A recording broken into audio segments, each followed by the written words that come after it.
Hello दोस्तों, आप लोगों का स्वागत है इस क्लास में। आज के स्टूडियो में हम लोग क्लास की कक्षा 8 पाठ 1 लाख की चूड़ियाँ हिंदी भाग 2 हम लोग आज की वीडियो में पढ़ेंगे। तो हम लोग कक्षा 8 का पाठ 1 लाख की चूड़ियाँ हम लोग पढ़ेंगे हिंदी का।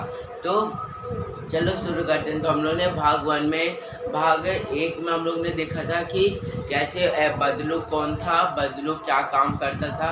अब इसी के बारे में हम लोग देखा था। अगर आपने वो वीडियो नहीं देखा तो आप हमारी यूट्यूब चैनल पे मैंने अपलोड कर दिया, आप वहाँ से भी जाकर देख सकते हो।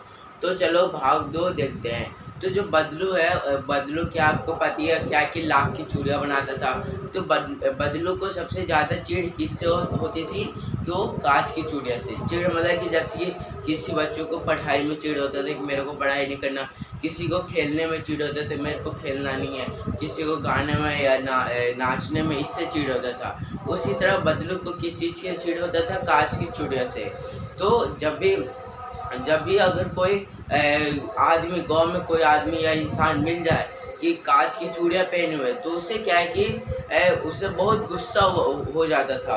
और कभी तो कभी क्या करता, कुछ बातें सुना दिया करता था। जिस चीड़ मतलब कि कांच की चूड़ियाँ से चिढ़ था, तो अगर कोई इंसान अगर पहन लेता था कांच की चूड़ियाँ तो उससे वो बहुत चिढ़ जाता था। और कभी कभी क्या कि 2-4 बातें भी सुना दिया करता था।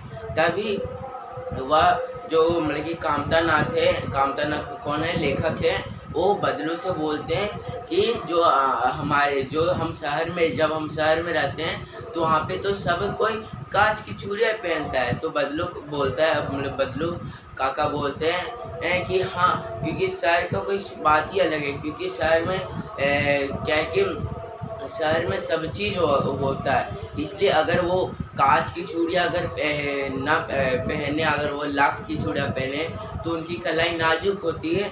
और क्या है कि उनसे उनको मोच आ सकती है, मतलब नाजुक मतलब कमज़ोर होती है, होती है, जिसके कारण क्या है कि मोच आ सकते हैं। तो वही बदलू काका कहते हैं। उसके बाद क्या है कि जो कामतानाथ हैं वो क्या है कि बोलते हैं कि जब भी मैं अपने बदलू काका के घर आता हूँ तो क्या है कि उनके पास जो गाय है, उनके क्या कि उनके गाय से जो दूध निकलता है उनको बदलू काका क्या करते हैं, उनसे मलाई जमाते हैं। और जब भी मैं गर्मी में आता हूँ, गर्मी की छुट्टियों में या हर दिन आता हूँ, तो वो क्या कि हमें मलाई और कुछ आम खिलाते हैं। 2-4 आम मैं हर दिन खा लेता हूँ बदलू काके यहाँ से, ये कामतानाथ कहते हैं। उसके बाद क्या हुआ कि जो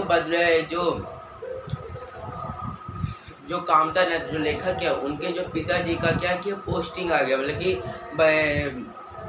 एक जगह से दूसरी जगह ट्रांसफ़र हो गया। जैसे ये होता है ना कि अगर आपके भी अगर पापा एक जगह पे काम करें, अगर उनका भी पोस्टिंग आ गया तो दूसरी जगह पे काम करने लगते हैं। तो उसी तरह भी जो लेखक है उनके पिताजी का भी क्या है कि पोस्टिंग आ जाता है। और ना चाहकर भी उन्हें क्या करना पड़ता है कि अपना जगह बदलना पड़ता है। और इसी कारण क्या है कि बदलू मतलब कि जो लेखक है वो अपने नानी के घर 8-10 साल नहीं आ पाता। मतलब कि 10 साल, जैसे अगर मैं भी अगर कहीं दूर चले जाऊँ तो मैं भी अगर अपने दादी घर या नानी घर तो नहीं जा पाऊँगा ना। इसीलिए तो जब लेखक नहीं आ पाए तो क्या कि जब बहुत दिन के बाद है, 8-10 साल के बाद, तो उन्हें कि बदलू को याद ही नहीं आता था, मतलब बदलू काका को याद ही नहीं आता था, जो कि लाख की गोलियां बना कर दिया करते थे। उन्हें याद ही नहीं था, क्योंकि ऐसा हर समय हो जाता है कि अगर मान लो कि अगर आप 10 साल के लिए बाहर जाए तो आपको कुछ ना कुछ तो याद नहीं होगा। उसी तरह लेखक को भी याद नहीं आया। तभी उसके जो मामा थे, मामा की छोटी बेटी, मतलब कि छोटी बहन, मतलब कि मौसी, तो क्या है कि मौसी गई थी जब एक दिन बरसात का समय था, तो ये क्या अचानक क्या है कि गिर गया। मतलब कि बरसात के समय में क्या है कि पूरा गीला गीला रहता है, पैर फिसला और गिर गया, जिसके कारण कि उसके हाथ में चोट लग गई। वो इसलिए चोट लगी क्योंकि वो कांच की चूड़ियाँ पहनी हुई थी। तो कांच की चूड़ियाँ बहुत नाजुक होता है, इसलिए टूट कर चुभ गया। तो जिसके कारण क्या है कि लेखक को क्या है कि जो अपनी मौसी का खुद क्या है खुद क्या करना पड़ा, खुद से मलहम पट्टी करना पड़ा, क्योंकि उनके मामा तो घर पे थे नहीं, इसीलिए। तब उसके याद आई तो कांच की चूड़ियाँ देखकर उसे याद आया कि बदलू काका भी है। तो बदलू काका के पास जाते हैं और बोलते हैं, बदलू काका, मैं जनार्दन का बेटा। लेकिन उनकी जो पिता है उनका क्या नाम था, जनार्दन था। तो फिर वो कुछ समय तक नहीं बोलते हैं। फिर बोलते हैं कि मैं आपसे हर समय जब भी आता था तो 2-4 गोलियां बना कर लेकर जाता था लाख का। तब क्या क्या तभी वो अचानक याद आता है कि हाँ बोलो, हाँ कैसे आना हुआ लल्ला। बहुत दिनों के बाद, मतलब कि जब उन्हें याद आया बदलू काका को कि ये लल्ला है, तो पूछें कि